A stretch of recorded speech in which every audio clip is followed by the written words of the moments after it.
Hello प्यारे बच्चों, आपका फिर से स्वागत है किंग एजुकेशन क्लासेस में। और आज हम आपका फिजिक्स का पहला चैप्टर होगा और वैसे आपकी साइंस का ये चैप्टर 9 होगा, परावर्तन तथा अपवर्तन। पूरा ही चैप्टर हम वन शॉट क्लियर करने वाले हैं और जल्दी आपके पेपर शुरू होने वाले हैं। तो जितने भी आपके साइंस के चैप्टर हैं सबको मैं वन शॉट कराने जा रहा हूँ। देखते रहिएगा सभी पार्टों को, और इससे बाहर आपके सिलेबस में कुछ भी नहीं आएगा, ये मैं गारंटी ले रहा हूं। इससे अलग कुछ भी नहीं होगा। ये आपका पूरा चैप्टर इंक्लूड आपके न्यूमेरिकल्स भी मैं इसी आपके पार्ट में कराऊंगा। पूरा वन शॉट होगा, एक ही बार में सब कुछ खत्म होगा, ठीक है। और जितना तेज हो सकता है उतना तेज रिवीजन कराऊंगा। उम्मीद करता हूं आप पहले से इस चीज को पढ़ के आए होंगे। इसमें हम क्या क्या चीजें कवर करने वाले हैं, तो इसमें हम प्रकाश का परावर्तन, जिसमें अवतल दर्पण द्वारा प्रतिबिंब और उत्तल दर्पण द्वारा प्रतिबिंब का बनना देखेंगे जरूर। प्रकाश का अपवर्तन और तथा लेंस, ये तीनों चीजें हम इस टॉपिक में कवर करेंगे और साथ में इसके न्यूमेरिकल भी। चलिए सबसे पहले हम बात करते हैं प्रकाश की। प्रकाश क्या है, उसके जितने भी पॉइंट है वो सब मैंने एक एक करके लिख दिए आपको लास्ट टाइम। अब ये याद ही करना है और कुछ आपको नहीं करना है, समझना है। और साथ के साथ जितना भी जो वीडियो बनाते जा रहा हूं बस आप उसे याद करते रहिएगा, ठीक है। प्रकाश क्या है, प्रकाश एक प्रकार की ऊर्जा है जो हमें वस्तुओं को देखने में मदद करती है। Light is a form of energy, बस ये मेन पॉइंट है यहाँ से। सूर्य प्रकाश में 7 प्रकार की तरंगें पाई जाती हैं, जिसके अंतर्गत आने वाली दृश्य प्रकाश तरंगें वो वस्तुओं को देख पाते हैं। मतलब दृश्य प्रकाश जो तरंगें होती हैं उनमें हम वस्तुओं को देख पाते हैं। वैसे टोटली 7 होती हैं। नंबर 1 गामा, एक्स, पराबैंगनी, अवरक्त, दृश्य, लघु, दीर्घ, ये 7 होती हैं। इनमें से मेन है दृश्य प्रकाश तरंगें, जिनकी उपस्थिति में वस्तुओं को देख पाते हैं। दृश्य प्रकाश तरंगें का तरंग दैर्ध्य 3900 एंगस्ट्रॉन से 7800 एंगस्ट्रॉन या 390 नैनोमीटर से 780 नैनोमीटर तक होता है। कहीं कहीं ये आपको 4000 एंगस्ट्रॉम से 8000 भी एंगस्ट्रॉम भी आपको आंसर मिल सकता है। थोड़ा सा अंतर है, वो वेरी करता है किताब से किताब। आगे, प्रकाश निर्वात में गति कर सकता है। ये मेन पॉइंट है किसमें, निर्वात में। निर्वात में प्रकाश की चाल 3×10⁸ मीटर पर सेकंड होती है। प्रकाश एक वैद्युतचुंबकीय तरंग है। किसने दिया इस बात को, मैक्सवेल ने। अब लास्ट में तुम कुछ भी मत करो, बस याद करते रहो जितना डाटा आपको मिलता है। जो चीजें समझने वाली हैं वो मैं आपको समझा दूंगा। सूर्य का प्रकाश पृथ्वी तक पहुंचने में 499 सेकंड का समय लेता है। ये आपको पेपर में नहीं पूछा जाएगा, बस आपको फैक्ट फॉर्म में जानकारी होनी चाहिए। सूर्य का प्रकाश चंद्रमा से परावर्तित होकर पृथ्वी तक 1.2 सेकंड में पहुंचता है। प्रकाश सीधी रेखा में गमन करता है। प्रकाश में परावर्तन, अपवर्तन, विवर्तन, व्यतिकरण एवं ध्रुवण जैसी घटनाएं पाई जाती हैं। ये सब कुछ यहां से मैं अगर बात करूं, ये वाले पॉइंट सभी क्लास ये वाले 12th के हैं, तो आपको इनको समझने की जरूरत नहीं है। सिर्फ आपको परावर्तन और अपवर्तन को समझने की जरूरत है। ये सभी घटनाएं पाई जाती हैं, लेकिन हम पढ़ते हैं परावर्तन और अपवर्तन। चलिए सबसे पहले आता है प्रकाश का परावर्तन और परावर्तन के नियम। चलिए अब एक एक करके समझ लेते हैं।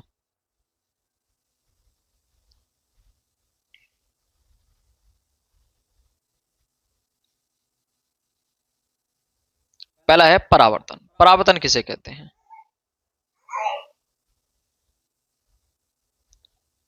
परावर्तन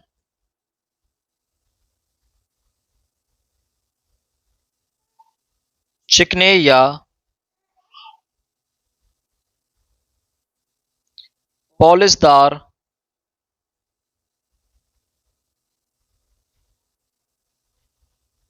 तल से प्रकाश के वापस लौटने की घटना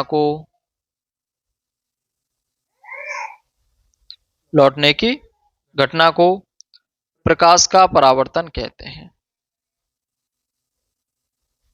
प्रकाश का परावर्तन कहते हैं। ठीक है, ये आपकी डेफिनेशन होगी एंड द एंड। प्रकाश के परावर्तन के नियम, दो नियम होते हैं, कौन कौन से? नंबर एक,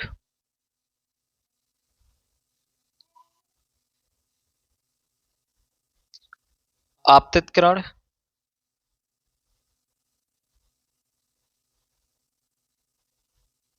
परावर्तित किरण,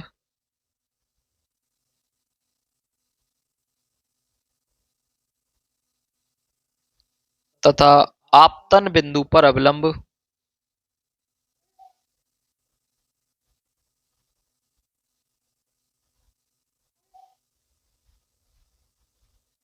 अवलंब, तीनों एक ही तल में होते हैं।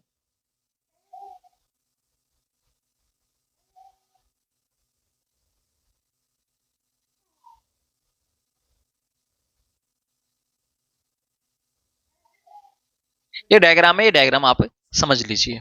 क्या डायग्राम है? डायग्राम है, ये प्रकाश किरण हो गई, ये जो इस तरह से आ रही है आपतित किरण बोलते हैं इसको, या मैंने लिखा हुआ है, यहां से इस तरह से लौट जाएगी ऊपर की तरफ, जैसे हम परावर्तित किरण कहते हैं। बीच में इस चीज को, एंगलों को नापने के लिए अपनी तरफ से एक अविलंब डाल देते हैं, और जिस बिंदु पर ये डालता है उसे हम आपतन बिंदु कहते हैं। तो आपतित किरण, परावर्तित किरण तथा आपतन बिंदु पर अवलंब तीनों एक ही तल में होते हैं। आपकी आपतित किरण तथा अविलंब के बीच बनने वाला ये जो कोण है, इसे हम आई बोलते हैं, आई फॉर आपतन कोण। और इसके बीच में परावर्तित और अविलंब के बीच बना कोण परावर्तन कोण, जैसे हम आर से डिनोट करते हैं। ठीक है, चलिए अब कोणों में क्या रिलेशन होता है इसको लिख देते हैं। चलिए,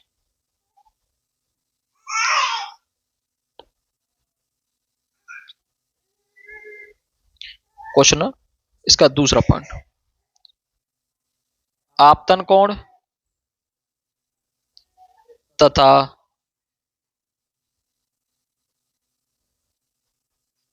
परावर्तन कोण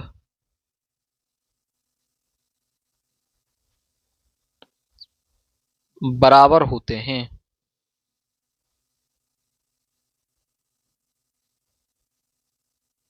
यानी angle i is equal to angle r. ठीक है, चलिए, ये तो था इंपॉर्टेंट पॉइंट था, ये दोनों इंपॉर्टेंट थे।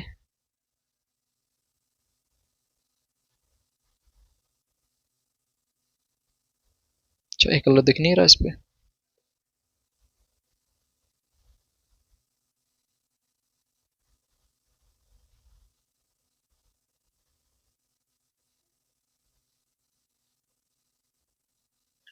इसके बाद प्रतिबिंब, यानी इससे समझना जरूरी है। अब ये जो पॉइंट बता रहा हूं ये समझने जरूरी है, पेपर में नहीं पूछे जाएंगे। प्रतिबिंब, प्रतिबिंब दो प्रकार के होते हैं, एक होता है वास्तविक प्रतिबिंब और एक आभासी प्रतिबिंब। ये वीडियो उनके लिए है जिनकी समझ में बिल्कुल भी अब तक कुछ नहीं आया है। जब किरणें परावर्तन के पश्चात वास्तव में काटती हैं तो उसी बिंदु पर वास्तविक प्रतिबिंब बनता है। जब किरणें परावर्तन के पश्चात मिलती हुई प्रतीत होती हैं तो उस बिंदु पर आभासी प्रतिबिंब होता है। अगर आपको किरण ऐसे करके काटती हुई दिखाई दे रही है तो यहां वास्तविक प्रतिबिंब बनेगा, और ऐसे काटती हुई दिख रही है, टीचर ने ऐसे बनाया है कभी, तो यहां जहां काट रही है ये बनेगा आभासी प्रतिबिंब।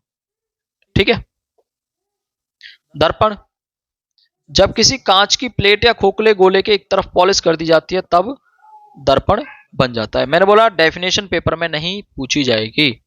दर्पण दो प्रकार के होते हैं, एक होता है समतल दर्पण, जब किसी कांच के समतल प्लेट पर पॉलिश कर दी जाती है तो समतल दर्पण बनता है। सीधी एक प्लेट है,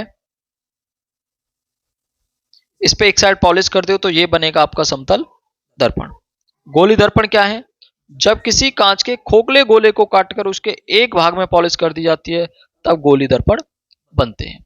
मतलब कांच के खोखला गोला है, इसे काट दो तो आपके पास दो तरह के दर्पण बनेंगे, एक इस तरह का और एक इस तरह का। इनमें एक साइड में अगर पॉलिश कर देंगे तो ये गोली दर्पण कहलाएंगे। अब सबसे पहले हेडिंग समझते हैं हम समतल दर्पण, इसको समझो। समतल दर्पण में क्या है, ये समतल दर्पण मैंने आपके सामने बनाया है। यहां जो दिख रहा है ये ऑब्जेक्ट है,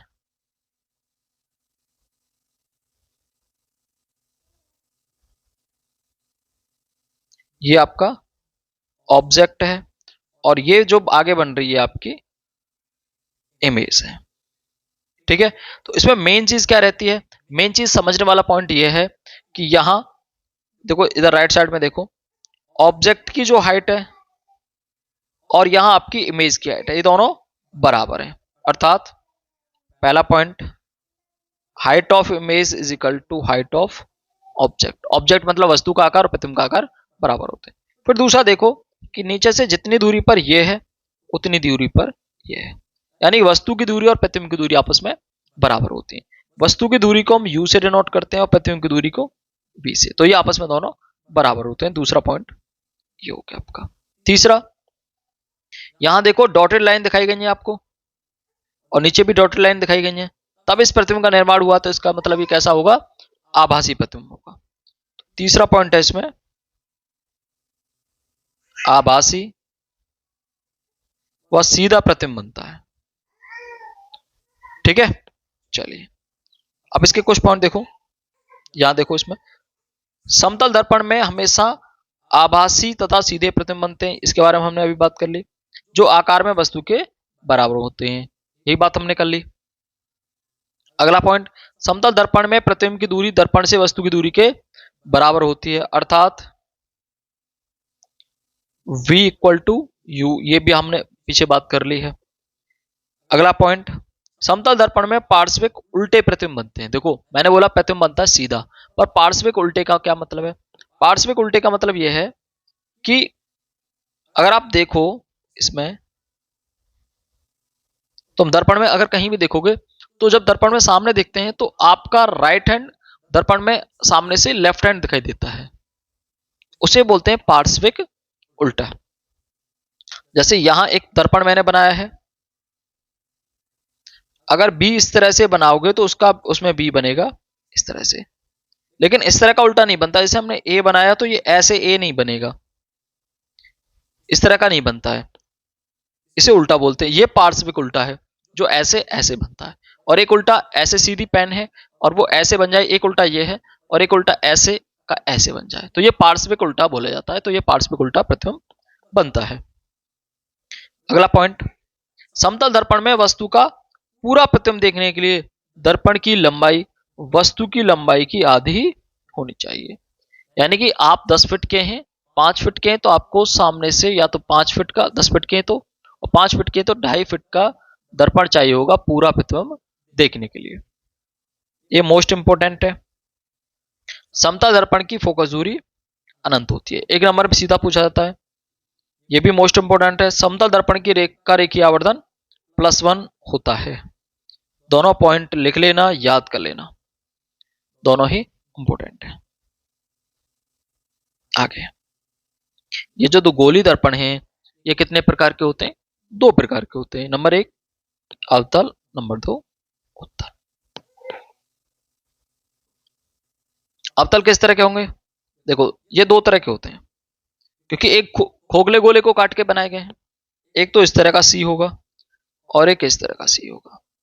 तो पहले वाला जो सीधा सी है इसे तो बोलते हैं उत्तल, और इस वाले को बोलते हैं हम अवतल। जो अंदर की तरफ गहरा है वो अवतल, जो ऊपर की तरफ उठा हुआ है उत्तल। अब यहां आपको दिखाया गया है एक मिरर, जो गोल दिखाए गए हैं। एक आपको ये दिखाई दे रहा है, एक ऐसा है, ये बीच में से उठा हुआ होता है, इस तरह का उठा हुआ, ये उत्तल है। अब इन दर्पणों में कुछ रिलेशन है, उन रिलेशन को हम समझ लेते हैं, क्या क्या चीजें हमें दे रखी हैं। ये आपको वो पृष्ठ दिखाई दे रहा है, इसके बीचों बीच होकर एक रेखा गुजर रही है, यहां से होकर निकल रही है, और इस रेखा को हम क्या बोलते हैं, इस रेखा को बोलते हैं हम मुख्य अक्ष। क्या बोलते हैं, मुख्य अक्ष। ये गोला किसी एक दर्पण का भाग होगा। पहले ऐसे करके कोई गोला काटा गया होगा, तो इसका सेंटर ये है सी। इसको बोलते हैं सेंटर ऑफ कर्वेचर, या हिंदी में बोलते हैं हम इसको वक्रता त्रिज्या। इस वक्रता त्रिज्या और आपका ये वाला बिंदु जो है जहां मुख्य अक्ष दर्पण को काटती है, इसे बोलते हैं हम ध्रुव। इन दोनों के बीच का ये बिंदु फोकस पॉइंट या फोकस बिंदु कहलाता है। इस वक्रता केंद्र त्रिज्या से, वक्रता त्रिज्या नहीं होगा, वक्रता केंद्र होगा ये। वक्रता केंद्र से परिधि तक की दूरी या पी तक की दूरी, ध्रुव तक की दूरी त्रिज्या आर कहलाती है। और इस फोकस से और पी तक की दूरी स्मॉल एफ कहलाती है, जिसे हम क्या बोलते हैं, इसको फोकस दूरी, फोकस दूरी बोलते हैं इसको।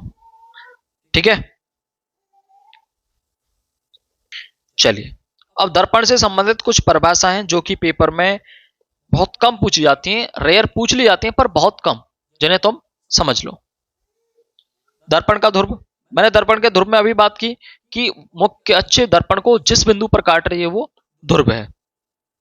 देखो, वक्रता केंद्र से होते हुए जाने वाली काल्पनिक रेखा यानी कि मुख्य अक्ष दर्पण को जिस बिंदु पर काटती है उसे बिंदु को ध्रुव कहते हैं। आगे वक्रता त्रिज्या, दर्पण जिस कांच के खोखले गोले का भाग होता है उस गोली की त्रिज्या को वक्रता त्रिज्या कहते हैं। इसे आर द्वारा प्रदर्शित किया जाता है। आगे है मुख्य फोकस, ये इंपॉर्टेंट है, एनसीईआरटी में भी है, ये क्वेश्चन पूछा गया है। मुख्य फोकस क्या है?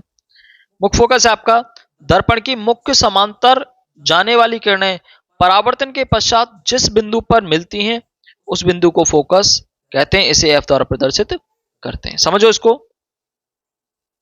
जैसे ये हमारा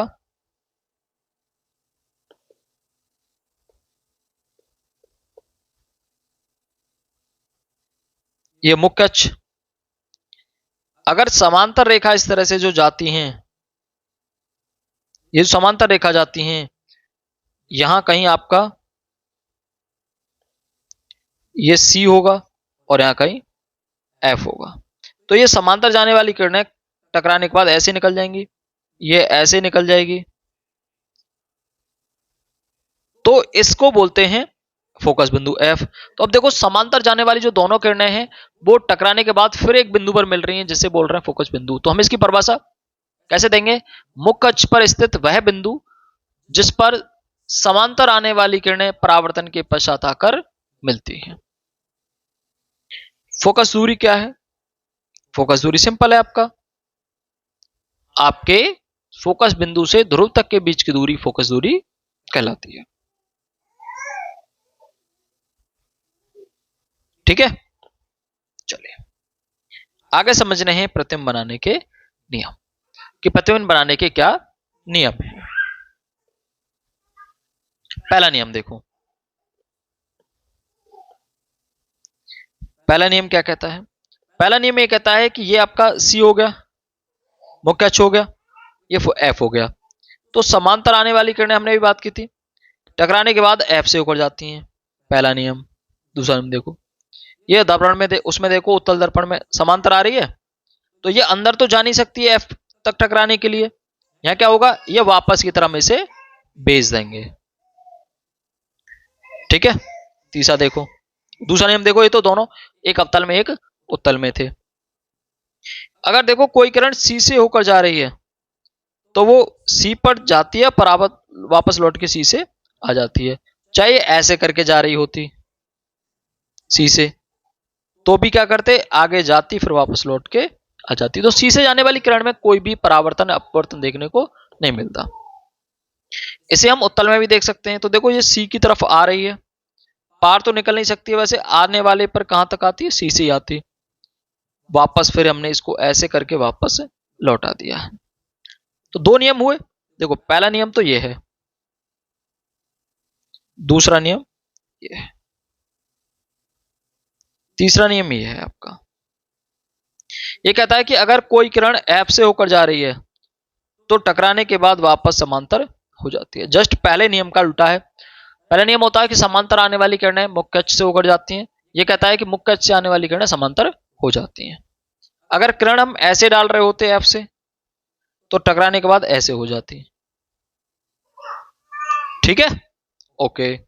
ये आपका उत्तल दर्पण के लिए दे रखा है कि F की ओर कोई आ रही है तो वो टकराने के बाद वापस लौट जाएगी, क्योंकि अंदर तो प्रवेश कर नहीं पाएगी। आगे, अवतल दर्पण के द्वारा प्रतिबिंब का बनना। तो अब हम एक एक करके देखेंगे कि अवतल दर्पण के द्वारा प्रतिबिंब कैसे बनते हैं। प्रतिबिंब का मतलब है कि वस्तु को हम कहां कहां रखें जिससे उसका प्रतिबिंब बने।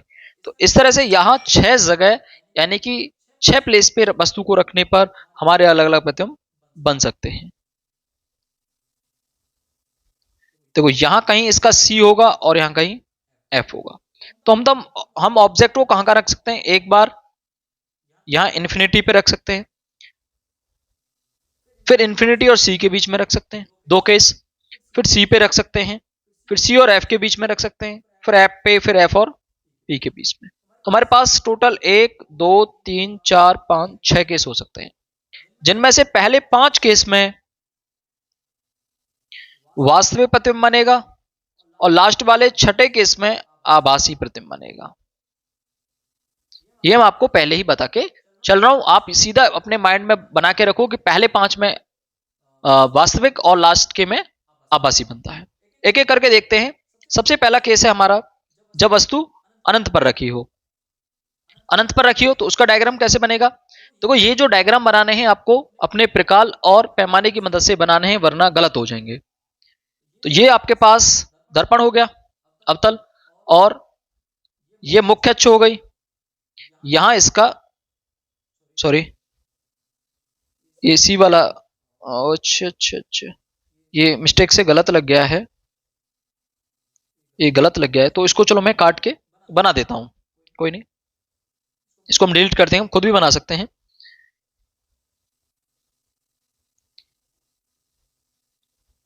ठीक है, यहां कहीं आपका C होगा और इन दोनों के बीच में कहीं ये आपका F होगा। वस्तु कहां रखी है, इन्फिनिटी पे रखी है। इन्फिनिटी कैसी रह जाएंगी, समांतर रह जाएंगी। तो ये समांतर डाली हमने, तो समांतर किरणें कहां होकर निकलती हैं, फोकस से। तो हमने इसको फोकस से निकाल दिया। दूसरी नीचे से समांतर किरण डाल दो, ये भी समांतर किरण है, ये कहां होकर निकलेगी, आपके फोकस से होकर निकल जाएगी ऊपर। तो देखो ये जो परावर्तित किरण है, ये वाली परावर्तित किरण है और ये वाली परावर्तित किरण है, इन दोनों ने यहां काटा, कहां, F पर।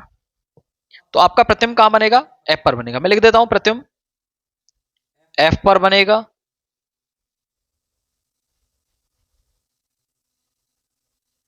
बिंदु आकार का बनेगा,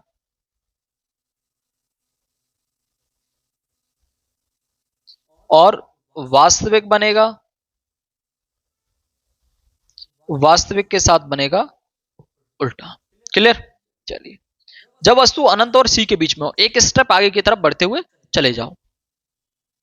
अनंत और C के बीच में रखी हो तो यहां कहीं इन्फिनिटी होगा, ये आपका C, तो वस्तु रखी है यहां। तो इसके लिए आपको 2 रेज डालनी है मिनिमम। अनंत से आगे एक किरण हमेशा समांतर रखना हर केस में। तो एक किरण समांतर डाली जो F से होकर निकल जाती है, ठीक है। दूसरी हमने C से होकर डाल दी।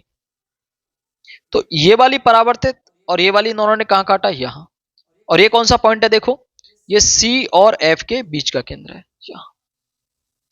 देखो वस्तु इतनी बड़ी है और प्रतिबिंब इतना बड़ा बन रहा है, लिख दें। प्रतिबिंब कहां बनेगा, C व F के बीच। कैसा बनेगा, वस्तु से अभी छोटा बनेगा।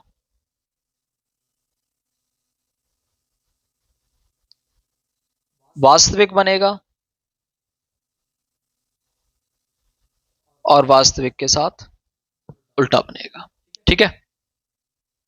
जब वस्तु C पर रखी हो, तो C पर रखी हो तब देख लो, यहां हमने C पे रख दिया। मैंने बोला एक किरण डालो हमेशा समांतर, समांतर वाली कहां होकर, फोकस होगा। ठीक है, अब हम सी से नहीं निकाल सकते, सी से आगे एक बिंदु खाली है तो हम सी से उससे आगे से निकाल देंगे एफ से। एफ वाली किरण समांतर हो जाती है, तो इन दोनों किरणों ने कहां काटा, यहां। ये प्रतिबिंब बन गया आपका। देखो यहां वस्तु की हाइट और प्रतिबिंब की हाइट दोनों बराबर हो गई। अब प्रतिबिंब कहां बन रहा है, सी पर, तो लिख दो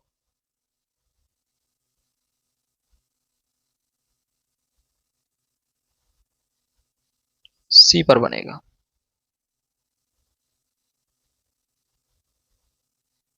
सी पर बनेगा, वस्तु के आकार का बनेगा।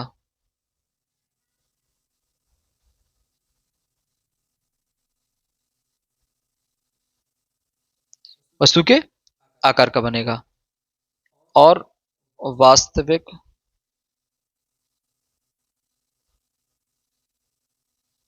उल्टा बनेगा। क्लियर। चलिए, जब वस्तु सी व एफ के बीच में रखी हो, ये मैंने छोड़ दिया है आपके लिए कि आप इसे खुद से बनाओ। इस तरह से बनाना है, मैं चलो वो बता देता हूं इसकी। ये आपका दर्पण हो गया, ये आपकी मुख्य अक्ष हो गई। इसको थोड़ा सा और बेंड कर लेना, यहां कहीं सी होगा, यहां कहीं एफ होगा, तो आपके ऑब्जेक्ट को आपको यहां रखना है। एक किरण को समांतर डालना और दूसरी को एफ से होकर डाल देना।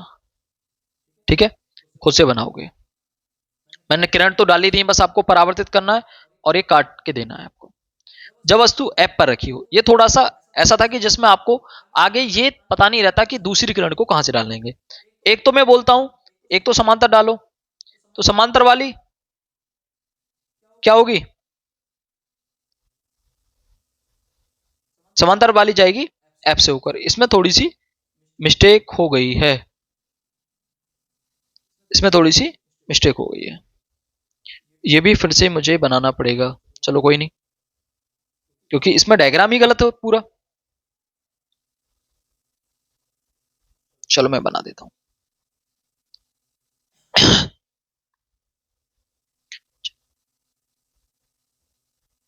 ये कहीं आपका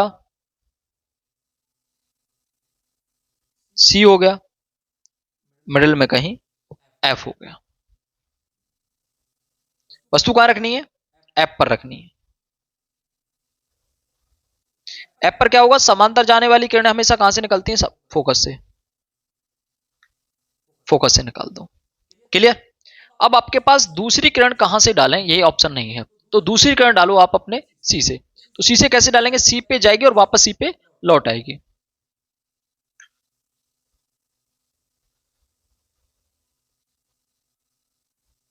ठीक है, इस तरह से डालेंगे तो ये सी से थोड़ी सी नीचे आ गई है,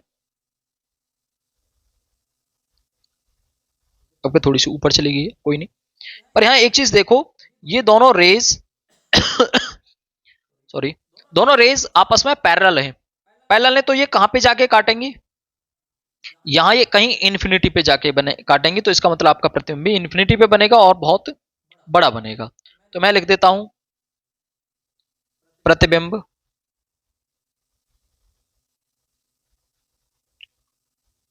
एक तो वास्तविक बन रहा है, वास्तविक के साथ उल्टा, वस्तु से बड़ा, और कहां बन रहा है, अनंत पे। कहां बन रहा है, अनंत पे। अब देखो जब वस्तु पी और एफ के बीच में हो तब क्या होगा, ये वाला केस है। यहां एफ है, पीछे कहीं सी होगा आपका, इस तरह से।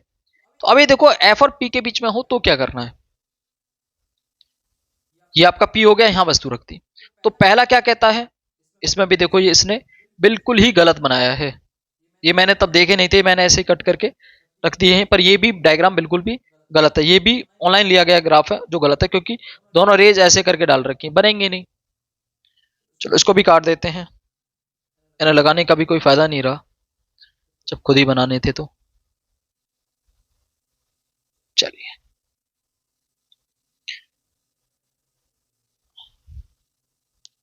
यहां कहीं सी है, यहां कहीं एफ पे। तो अब हमें एफ और पी के बीच में बतानी है, तो एफ और पी के बीच में ये हमने वस्तु खड़ी कर दी। तो पहला नियम कहता है समांतर किरण डालो, समांतर जाती है वो फोकस से होकर निकलती है, तो फोकस से होकर निकाल दो। ओके, दूसरी किरण डालो सी से होकर। अब सी से होकर डालोगे,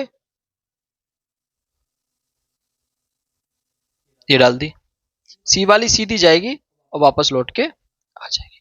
अब हम एक चीज देख रहे हैं कि इसमें रेस दोनों समांतर नहीं है, नीचे जो रेस जा रही हैं वो दूर होती जा रही हैं, तो दूर होती जा रही हैं तो समांतर किरण अनंत में मिलती है तो कहीं मिलेंगे ही नहीं, नहीं मिलेंगे तो हमें इन्हें पीछे की तरफ मिलाना पड़ेगा।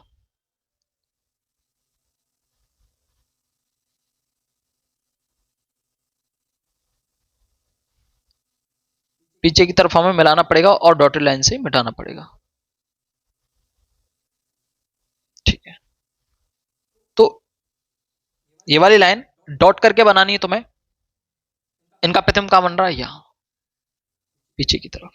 तो अब देखो पहले वस्तु ऐसे खड़ी है और प्रतिबिंब भी ऐसे बन रहा है, पहले प्रतिबिंब उल्टा बन रहा था, तो और प्रतिबिंब जो बन रहा है वो अब वैसा बन रहा है आभासी। कहां बन रहा है, दर्पण से पीछे।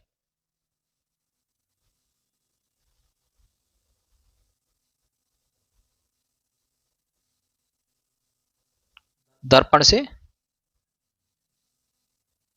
पीछे और आभासी। आभासी के लिए क्या होता है, सीधा। ठीक है, और वस्तु से बड़ा।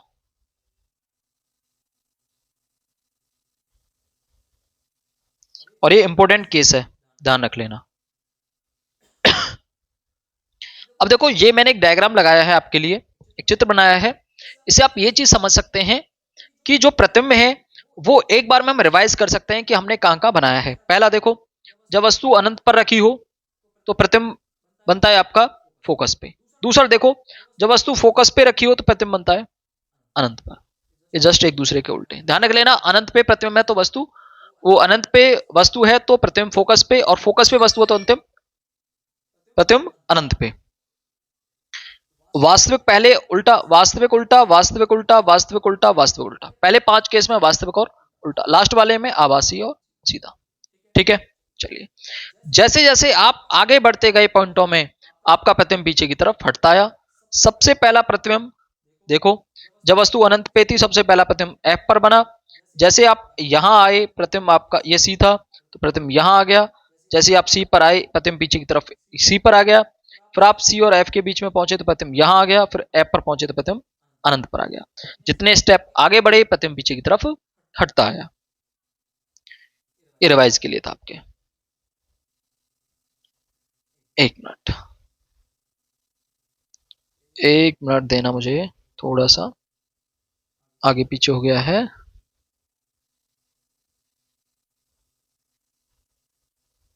चलिए यहां से आगे, गोली दर्पण की वक्रता, त्रिज्या तथा फोकस दूरी में संबंध। 1 नंबर में सीधा पेपर में पूछा जाता है कि गोली दर्पण की वक्रता, त्रिज्या और फोकस दूरी में क्या रिलेशन होता है। सीधा ही आता है पेपर में। तो ये होता है f is equal to r by two. अगर आर इजिकल टू निकालेंगे तो ये हो जाएगा 2f। तो दोनों में से कोई भी आता है आप उसे कर दोगे। उसके बाद गोली दर्पण के लिए u, v तथा f में संबंध। 1/f is equal to 1/v plus 1/u। बहुत बार फॉर्मूला आपने ये किया होगा, बहुत सिंपल है। मैं बता देता हूं क्या क्या चीजें इसमें हैं।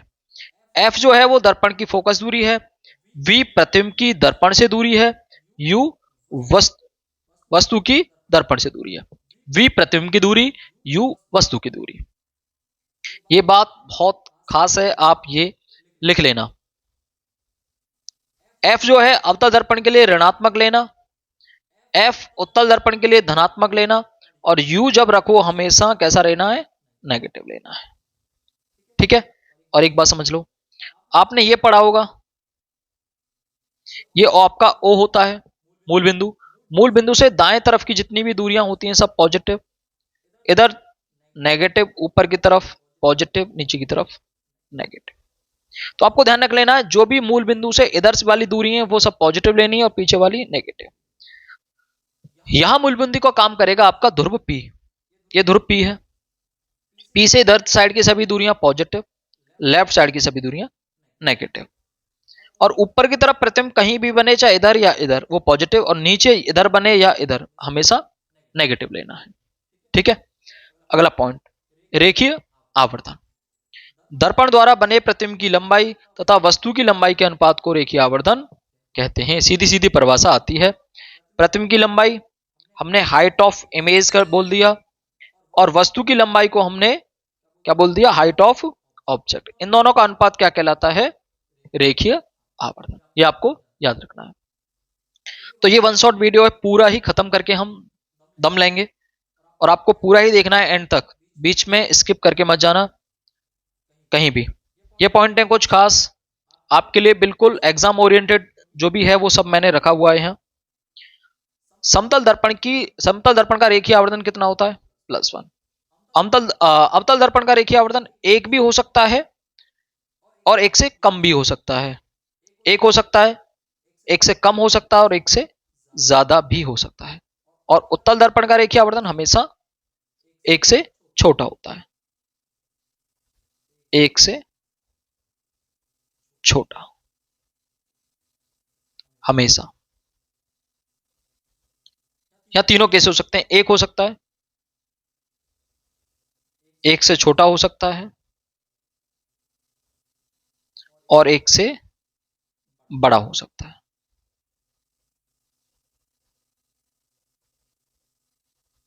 ठीक है, चलिए, आपका दर्पण कंप्लीटली फिनिश होता है, यानी परावर्तन कंप्लीट फिनिश होता है। अब हम बात करेंगे प्रकाश के अपवर्तन की। पहले परिभाषा, जब प्रकाश किरण एक माध्यम से दूसरे माध्यम में प्रवेश करती है तो वह अपने मार्ग से विचलित हो जाती है।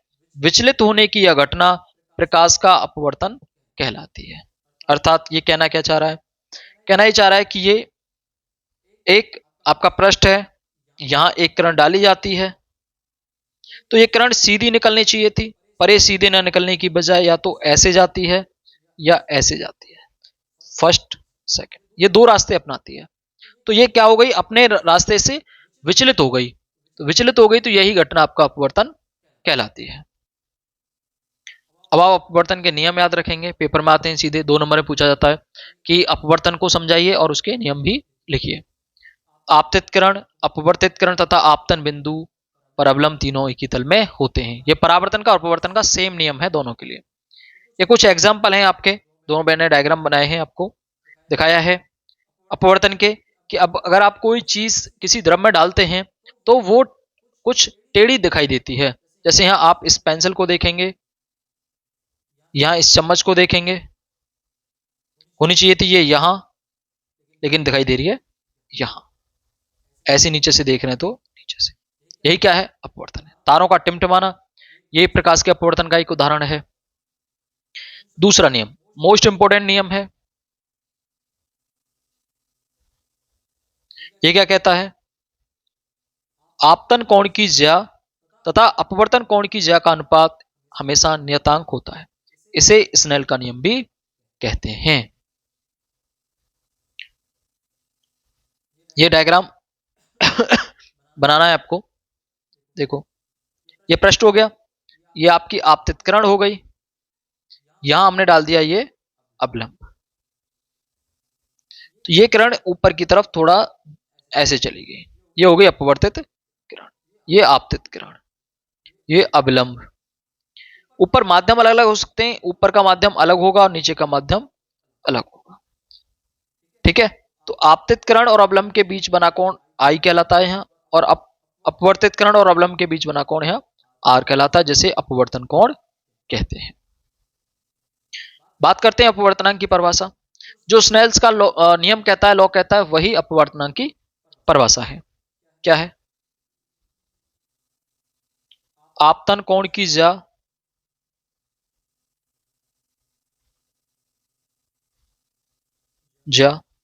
तथा अपवर्तन कोण की ज्या के अनुपात को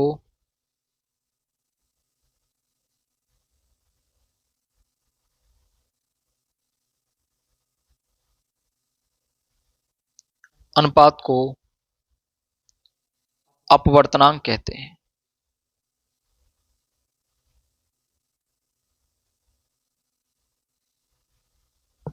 ठीक है, अपवर्तनांक को दूसरे शब्दों में इस तरह से भी हम डिफाइन कर सकते हैं क्या? निर्वात में प्रकाश की चाल तथा किसी विशेष माध्यम में प्रकाश की चाल के अनुपात को अपवर्तनांक कहते हैं। ये हवा में और इसके साथ रिलेशन हो गया, प्रकाश की चाल के साथ और अपवर्तनांक। लाल, अभी ये परिभाषा याद रखो।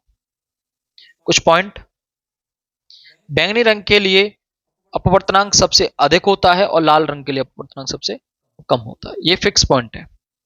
अपवर्तन एक माध्यम से दूसरे माध्यम में जाने पर तरंग का मुड़ना है। दो पदार्थों के बीच घनत्व में अंतर के कारण यह मुड़ना होता है। कोई वैसे आपसे पूछने लग जाए, बाकी पेपर में ऐसा कुछ भी नहीं आता है। ये ध्यान रखो कि मैंने बोला दो रास्ते अपनाती है, या तो दूर हट जाती है अवलंब की ओर आ जाती है। तो कौन सा सही होगा और कब होगा? जब कोई प्रकाश किरण सघन माध्यम से विरल माध्यम में जाती है तो अवलंब से दूर हटती है। यदि प्रकाश किरण विरल माध्यम से सघन माध्यम में जाती है तो अवलंब की ओर झुकती है। तो सघन और विरल क्या है ये समझ लो।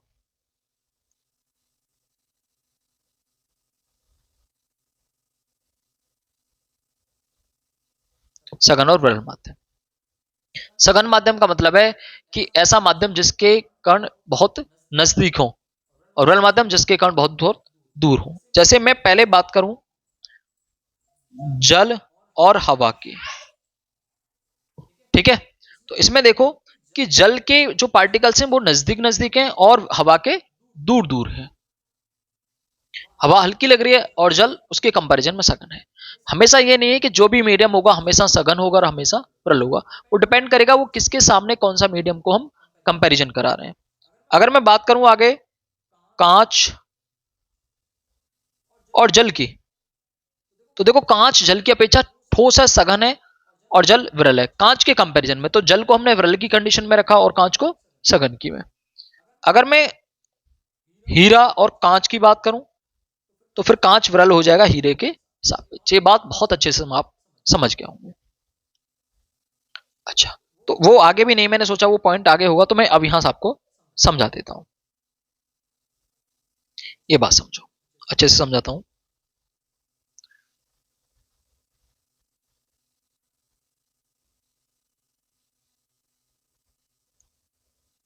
प्रकाश की चाल तथा अपवर्तनांक में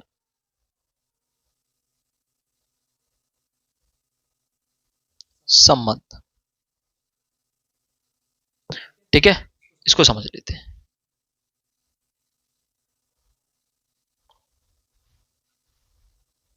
ये क्या कह रहा है?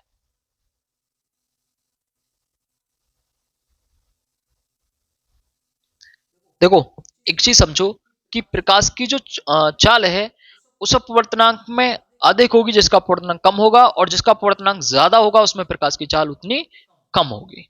अर्थात लिख लेते हैं,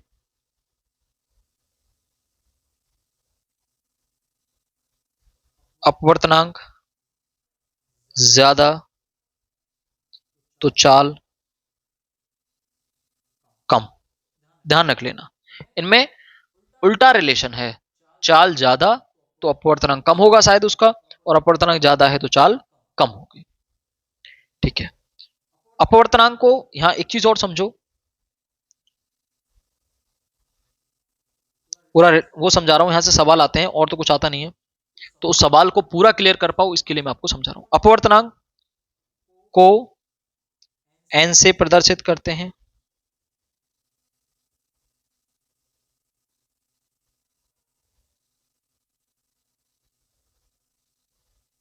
एन से प्रदर्शित करते हैं।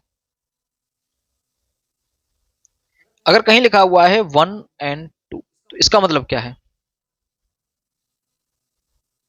पहले माध्यम के सापेक्ष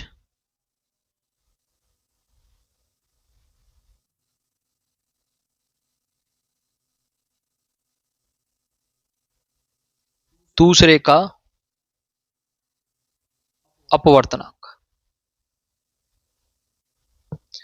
पहले के सापेक्ष दूसरे का। अगर लिखा हुआ है 2n1 इसका मतलब क्या है? दूसरे के सापेक्ष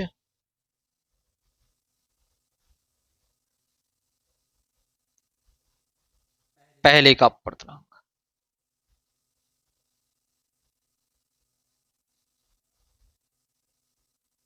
यानी जो आगे होता है उसके सापेक्ष और जो पीछे होता है उसका अपवर्तनांक होता है। एक चीज अभी हवा में सब कुछ बताऊंगा, पहले समझ लो आराम से। 1n2 लिखा हुआ है तो मैं इसे ऐसे भी लिख सकता हूं n2 बाई n1। कहीं 2n1 लिखा हुआ है तो उसको लिखूंगा n1 बाई n2। कहीं लिखा हुआ है a-n-b तो मैं लिखूंगा n-b बाई n-a। ये बात समझ में आ गई आपकी, कैसे हम इसको लिख सकते हैं? ठीक है, अब समझो हवा के साथ।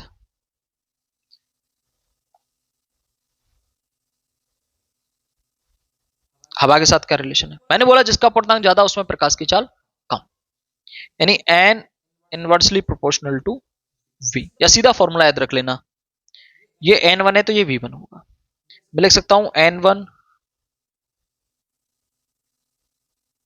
v1 is equal to 1। ऐसे ही n2 inversely proportional to v2। मैं लिख सकता हूं n2 v2 is equal to 1। We can write n1 v1 बराबर n2 v2। या मैं लिख सकता हूं n1 के नीचे n2 ले लूं is equal to v2 by v1। या मैं लिख सकता हूं, ये भी फॉर्मूला हो गया अपने आप में। इसको उल्टा लिख दूं n2 अपॉन n1 तो मुझे यहां उल्टा लिखना पड़ेगा v1 बाई v2। यानी पहले माध्यम में भाई दोनों माध्यम का देखो n2 बटे n1 लिख रखा है तो v1 बटे v2, और n1 अपॉन n2 लिख रखा है तो v2 अपॉन v1। ये रिलेशन है किसमें? फोकस दूरी उसमें, प्रकाश की चाल में और अपवर्तनांक के में। और ये भी एक रिलेशन है कि आप ये ध्यान रख लेना कि अपवर्तनांक जिसका ज्यादा होगा माध्यम का उसमें प्रकाश की चाल उतनी कम होगी। क्लियर? चलिए, अगर आपको कोई भी डाउट रहता है इस वीडियो को देखने के बाद तो मैं ये नहीं लगेगा कि हमारा ये टॉपिक छूट गया है, सर हमसे सवाल नहीं हो रहा है, ये क्वेश्चन नहीं बन रहा है, आप प्रीवियस ईयर के क्वेश्चन निकाल लेना, कुछ भी निकाल लेना, कोई भी ऐसी चीज नहीं रहेगी। ठीक है, अब आगे हम नया टॉपिक स्टार्ट कर रहे हैं, लेंस।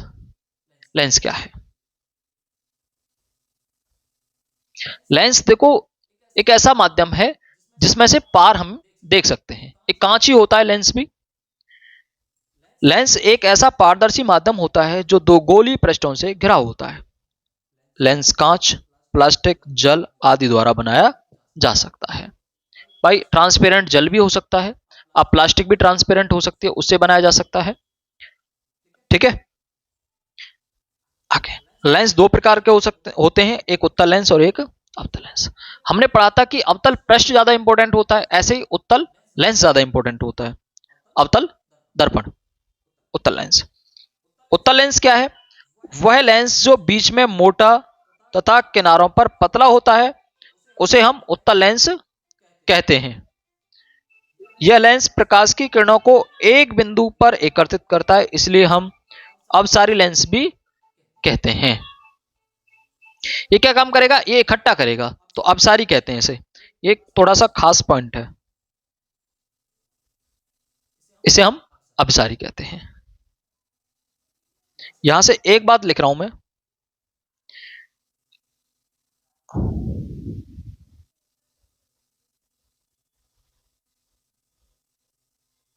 ये अपसारी है। और आपका अवतल दर्पण भी अपसारी होता है अगर क्वेश्चन पूछ लेता है। अवतल लेंस कैसा होता है? किरणों को फैलाता है तो इसे हम अपसारी बोलते हैं। और आपका उत्तल दर्पण भी क्या होता है? अपसारी होता है। तो कुछ बातें जो हम वहां मिस कर गए मैं यहां भी अटैच कर दूंगा जहां में जरूरत पड़ेगी, अब दिक्कत ना ले। तो ये अवतल लेंस, कॉन्वेक्स लेंस यानी कि उत्तल लेंस का ये इमेज है आपके सामने।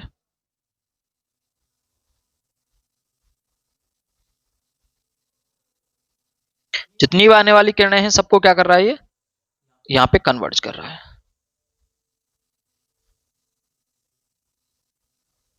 ठीक है, आगे अवतल लेंस क्या है इसको समझो। वह लेंस जो किनारों पर मोटा, देखो यहां ये किनारों पर मोटा है और बीच में पतला है, जो किनारों पर मोटा बीच में पतला होता है उसे अवतल लेंस कहते हैं। यह लेंस प्रकाश की किरणों को फैला देता है, इसे इसलिए अपसारी लेंस कहते हैं, जो मैंने पीछे लिख दिया है। अब कुछ इंपॉर्टेंट डेफिनेशंस हैं जो हमने पहले दर्पण में समझी थी, ऐसे अब हमें लेंस में समझनी है। लेंस में क्या है, देखो लेंस दो पृष्ठों से दो गोले हैं, उनको आपस में कंबाइन करके बन रहा है। ये रहा आपका उत्तल लेंस, ठीक है, ये उत्तल लेंस है। इसके बिल्कुल बीचों से होकर जो रेखा जाएगी इसे हम मुख्य अक्ष बोलेंगे। जितनी भी दूरियां नापी जाएंगी इसके बीच से होकर नापी जाएंगी। यहां से पहले वाला जो पृष्ठ है इससे ये वाली दूरी जो होगी वो R1 होगी, और इधर से ये वाली जो दूरी होगी वो R2 होगी। हमें R1 R2 की कोई जरूरत नहीं पड़ेगी यहाँ, बस आपको यही ध्यान रखें कि R इसमें होती है, दो गोलों से मिलकर ये बनता है। सबसे पहला प्रकाशिक केंद्र। प्रकाशिक केंद्र क्या है समझो, ये दोनों गोले हैं, इनसे लेंस बनाया, इसका ये बीच वाला जो पॉइंट होता है C, इसे हम प्रकाशिक केंद्र कहते हैं। देखो, और इस प्रकाशिक केंद्र से मुख्य अक्ष होकर गुजरती है। डेफिनेशन देते हैं, लेंस के केंद्र बिंदु को प्रकाशिक केंद्र कहते हैं। लेंस के केंद्र बिंदु को प्रकाशिक केंद्र कहते हैं। इसे C से लिखा जा सकता है या O से भी लिख सकते हैं, ऑप्टिकल सेंटर। दूसरा होता है मुख्य फोकस। मुख्य फोकस क्या है, मुख्य फोकस क्या होगा ये समझो। जैसे ये लेंस है, इसका काम क्या है, ये इसका मुख्य अक्ष हो गया। ये ऐसे आने वाली किरणों को क्या करेगा, एकत्रित कर देगा कहीं यहां इसने एकत्रित कर दी, जितनी भी रेज आएंगे सबको एकत्रित करेगा। तो ये होगा आपका मुख्य फोकस। क्या होगा, मुख्य फोकस होगा।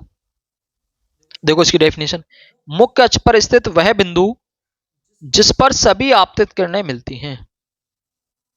आने वाली किरणें ही मिल रही है ना, तो इसलिए इसे मुख्य फोकस बोलेंगे। या मिलती हुई प्रतीत होती हैं।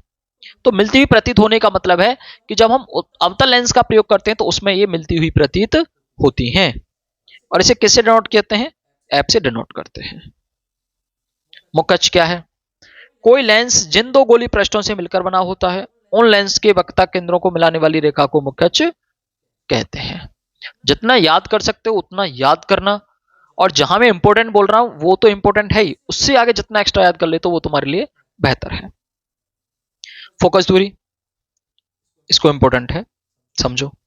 प्रकाशिक केंद्र तथा मुख्य फोकस के बीच की दूरी को फोकस दूरी कहते हैं। इसे स्मॉल एफ द्वारा प्रदर्शित किया जाता है। ये कोई खास जरूरत नहीं है। वक्रता त्रिज्या देख लो, प्रकाशिक केंद्र और 2f के बीच की दूरी को वक्रता त्रिज्या कहते हैं। लेंस का द्वारक, लेंस का वह हिस्सा जिसमें आपतित होने वाली किरणें अपवर्तित हो जाएं उसे लेंस का द्वारक कहते हैं। नॉर्मल याद रख लो। अब देखो, जैसे वहां दर्पण में हमने प्रतिबिंब बनाए थे ऐसे लेंस में, तो वहां दर्पणों में प्रतिबिंब बनाने के नियम थे, ऐसे ही लेंस में प्रतिबिंब बनाने के नियम है। क्या क्या नियम है देखो, ये आपके पास लेंस है, अगर कोई किरण समांतर आती है तो उसके फोकस से होकर निकल के जाएगी, ये हमने उसमें भी पढ़ा था। उसमें किरण पार नहीं निकलती है तो वो बैक आती हैं और वो भी फोकस से होकर निकल के जाती हैं। पार निकल जाती हैं तो भी ये भी फोकस से होकर जाएंगे। दूसरा, अगर इसी को हम अवतल में देखें तो सीधी आ रही है समांतर, तो फोकस ऐसे ऊपर की तरफ ये फैला देता है, तो ऊपर तो ये कभी मिलेंगे नहीं, तो हम पीछे की तरफ इसे निकाल लेते हैं। और ये कहां से, एफ से, तो एफ से जाती हुई प्रतीत होती है, एफ की ओर आती है। दूसरा देखो, ये कहता है कि अगर एफ से कोई किरण जा रही है, देखो तो समांतर थी, समांतर एफ से जा रही है, अगर कोई किरण एफ से होकर आ रही है तो वो समांतर हो जाएगी। ठीक है, देखो ये एफ की ओर आ रही है, अवतल में हमेशा की ओर होता है, ओर आ रही है तो ये समांतर हो जाएगी। ठीक है, अच्छा एक नियम और है कि अगर कोई किरण ऑप्टिकल सेंटर से होकर पास कर रही है तो वो सीधी पार निकल जाएगी बिना अपवर्तित हुए। जैसे सी से जाती है वापस आ जाती है, ओ से निकलने वाली सीधी ही निकल जाती है। अब एक एक करके उत्तल लेंस द्वारा प्रतिबिंबों का बनना। क्यों, यहां अवतल का नहीं लेंगे क्योंकि इसमें अवतल इंपॉर्टेंट नहीं है, वहां अवतल दर्पण ज्यादा इंपॉर्टेंट था, यहां उत्तल लेंस ज्यादा इंपॉर्टेंट है। जब वस्तु कहां रखी हो, अनंत पर रखी हो। अनंत से कैसी किरणें आती हैं, समांतर, तो हमने समांतर किरण डाली जितनी भी डाली हैं, तो समांतर किरण कहां होंगी, एफ से एफ पर होकर जाएंगी, तो इसका प्रतिबिंब कहां बनेगा, एफ पर। लिख लेते हैं, प्रतिबिंब एफ पर बनेगा।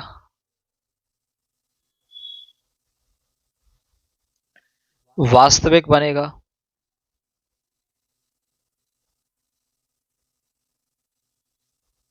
उल्टा बनेगा और बिंदु आकार का बनेगा।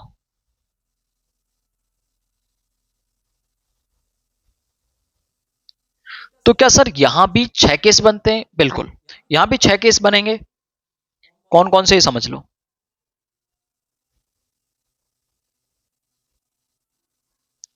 ये लेंस हो गया, और आपके सिलेबस में पतले लेंस हैं। एक वस्तु रखी जाएगी पहले अनंत पे, जहां पहले सी होता था, सी की जगह यहां होता आपके में 2f, और फिर बीच में f। तो देखो 6 केस बनेंगे, 3 पॉइंट बनेंगे तो 6 केस हो गए, 3 3 पे, फिर उनके बीच में ये ऑप्टिकल सेंटर ओ हो गया। एक बार अनंत पे रखो, फिर अनंत और 2f के बीच में रखो, फिर 2f पर रखो 3, फिर 2f और f के बीच में रखो 4, फिर f पे रखो, फिर f और o के बीच में रखो। कितने केस हो गए टोटल? 6 केस हो गए। 1 2 3 4 5 6। तो एक एक करके सबसे पहला वाला तो हमने देख ही लिया है। अब आगे, जब वस्तु अनंत और 2f के बीच में रखी हो, वही नियम आपको फॉलो करना है। एक पहले समांतर डालनी है, दूसरी जहां जगह दिख रही है। तो ये पहले समांतर डाली, समांतर वाली एफ से होकर निकल गई, फिर हमने सीधी ऑप्टिकल सेंटर से डाल दी, तो इन्होंने कहां काटा? यहां। पहली एफ पे बन रही थी, अब हम जितना एक स्टेप यहां से आगे बढ़े तो ये भी एक स्टेप आगे बढ़ गया। ठीक है, ये लिख सकते हो तुम। यहां प्रतिबिंब कैसा बनेगा? वास्तविक बनेगा, उल्टा बनेगा। कहां बनेगा? F2 और 2F2 के बीच में लिख सकते हो। जब वस्तु 2F पर रखी हो, तो 2F वाला देख लो, 2F C की तरह काम करता है। C पर जब वस्तु रखी जाती है तो बराबर आकार का प्रतिबिंब बनता है, तो ऐसे 2F पर रखी जाएगी तो बराबर आकार का प्रतिबिंब बनेगा। तो ये देखो 2F पर रखी है, एक किरण समांतर डालो, एक O से डालो, तो इसका प्रतिबिंब कहां बन रहा है? 2F पर। देखो 2F2 पे बन रहा है। इधर वाले को F1 बोलते हैं, इधर वाले को F2 और 2F2 बोलते हैं। ठीक है, जब वस्तु F पर रखी हो, सॉरी 2F और F के बीच रखी हो, तो 2F और F के बीच रखी जाएगी, तो ये रही, ये 2F रहा, ये F रहा। तो क्या नियम कहता है? एक समांतर डालो, एक O से डालो, तो ये 2F से आगे बन रही है। फिर लिख दोगे तुम यहां, जब वस्तु F पर रखी हो, देखो अब हमने F पर रख दिया, एक समांतर डाली, एक बीच से डाली, तो ये जब आगे की तरफ जाएंगे तो हमेशा समांतर रहेंगे। समांतर रहेंगे तो आगे कहीं मिलेंगे नहीं, आगे कहीं मिलेंगे नहीं, मिलेंगे नहीं, तो प्रतिबिंब कहीं नहीं बनेगा। कहां बनेगा? अनंत पे। तो जब वस्तु F पर होती है तो उसका प्रतिबिंब कहां बनता है? अनंत पे, चाहे दर्पण हो या लेंस। ये बातें तुम्हें यहां लिखनी है जो मैं यहां समझाता हुआ जा रहा हूं। जब वस्तु F और प्रकाशिक केंद्र O के बीच रखी हो, अब देखो यहाँ F है, हमने यहां रख दिया, तो एक डाला हमने सीधी और एक डाली F से, तो ये देखो ये आगे फैलती हुई जा रही है, ये समांतर नहीं है, ये समांतर नहीं है, तो ये आगे कहीं नहीं मिलेंगी। कहीं नहीं मिलेंगे तो हमें पीछे की तरफ मिलानी पड़ेंगी, मिलानी पड़ेंगी तो आभासी प्रतिबिंब बनेगा। जब डॉटेड लाइन से मिलती हैं तो आभासी प्रतिबिंब बनता है। तो यहाँ कैसा प्रतिबिंब बनेगा? आभासी। आभासी तो सीधा, ठीक है, आभासी तो और सीधा। और बड़ा बनेगा, देखो मैंने बोला दोनों सेम काम करते हैं। अवतल दर्पण में गए हम, तो उसमें 6 वाले केस में क्या था? वह आभासी बन रहा था, और यहां भी अब उत्तल लेंस में आभासी बन रहा है और वो बन रहा है, बड़ा बन रहा है। चलो, लेंस द्वारा प्रतिबिंबों का बनना, वो जो हमने पीछे बात करी है उसे वन शॉट हम यहां समझ लेते हैं। तो इसमें समझना क्या है, इसकी तो जरूरत नहीं, हम पीछे आराम से समझ गए हैं। अवतल लेंस द्वारा प्रतिबिंब का बनना, तो अवतल लेंस में बहुत सारे केस नहीं होते, सिर्फ एक ही बार एक ही केस होता है, कहीं भी हम वस्तु को रख लेते हैं। जब भी हम कहीं भी वस्तु को रखें, हमारा प्रतिबिंब हमेशा F और C के बीच में बनेगा। चाहे आप यहां रख लो, यहां रख लो, यहां रख लो, या यहां रख लो, कहीं भी रखो, हमेशा प्रतिबिंब F और C के बीच बनेगा। और कैसा बनेगा? सीधा बनेगा और उल्टा वो बनेगा, छोटा बनेगा। सीधा, आभासी, वस्तु से छोटा, वस्तु से छोटा बनेगा। अब देखो, यदि वस्तु अनंत पर रखी है तो प्रतिबिंब कहां बनेगा? फोकस पे। चाहे कोई सा दर्पण हो, कोई सा लेंस हो। अगर वस्तु अनंत पे रखी है तो प्रतिबिंब हमेशा फोकस पे ही बनेगा। दूसरा, इसके अलावा वस्तु और प्रकाशिक केंद्र ओ के बीच कहीं भी रखी जाए तो प्रतिबिंब हमेशा एफ और ओ के बीच बनता है। यह हम किसकी बता रहे हैं? अवतल दर्पण की, अवतल लेंस की। अवतल लेंस द्वारा प्रतिबिंब हमेशा सीधे और आभासी बनते हैं, हमेशा। लेंसों के लिए यू, वी और एफ में संबंध। दर्पण में और लेंस वाले का सेम फॉर्मूला है, बस दर्पण में प्लस आता है और लेंस में माइनस आता है। लेंस में यहां माइनस आ रहा है, तो देखो है वही। वी प्रतिबिंब की दूरी है, यू वस्तु की दूरी है, एफ लेंस की फोकस दूरी है। समझा था? कुछ चीजें सेम है बिल्कुल। दर्पण कोई सा भी हो, ये बातें लिख लेना जो जो बातें मैं बोलता जा रहा हूं। दर्पण कोई भी हो, ओ फोकस दूरी की बात कर रहे हैं। अगर अवतल दर्पण है या अवतल लेंस है, नेगेटिव होगी। उत्तल लेंस है, उत्तल दर्पण है, फोकस दूरी पॉजिटिव होगी। देखो, अवतल लेंस व दर्पण दोनों की फोकस दूरी नेगेटिव, उत्तल लेंस या दर्पण दोनों की फोकस दूरी पॉजिटिव। ये इंपॉर्टेंट है। लेंस की क्षमता, लेंस की फोकस दूरी के व्युत्क्रम को लेंस की क्षमता कहते हैं। इस P द्वारा प्रदर्शित किया जाता है। इसका मात्रक डायोप्टर है, ये इंपॉर्टेंट है। डायोप्टर है, इंपॉर्टेंट है। और फोकस दूरी किसमें? मीटर में, ये इंपॉर्टेंट है। फोकस दूरी कभी भी सेंटीमीटर में नहीं आएगी जब हम डायोप्टर में बात करेंगे। सवाल भी करेंगे हम आगे। P इक्वल टू होता है 1/f और f किस में होना चाहिए? मीटर में। उत्तल लेंस की क्षमता धनात्मक और अवतल लेंस की क्षमता ऋणात्मक होती है।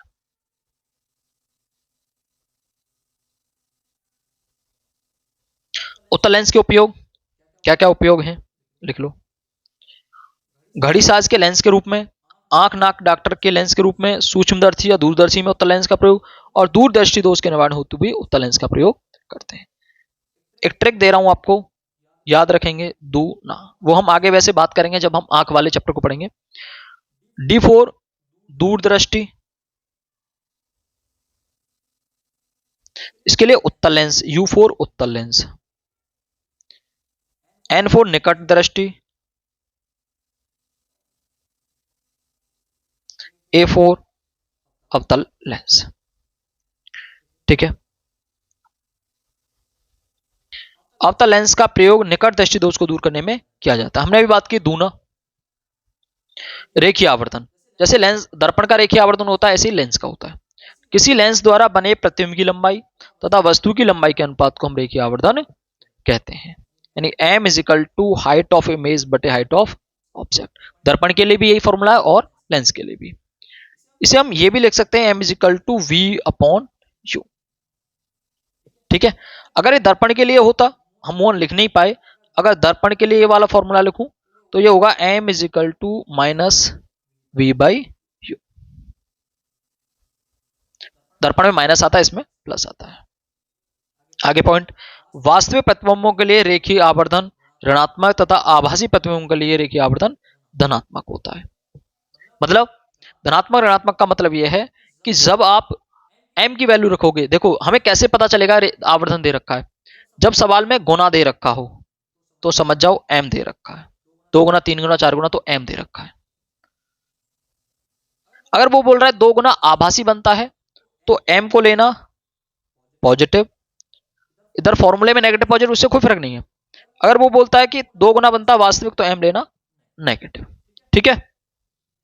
तो यहां आपका पूरा चैप्टर क्लियर होता है। इसके बाद हम आगे बढ़ेंगे किसकी तरफ? उनकी सवालों की तरफ।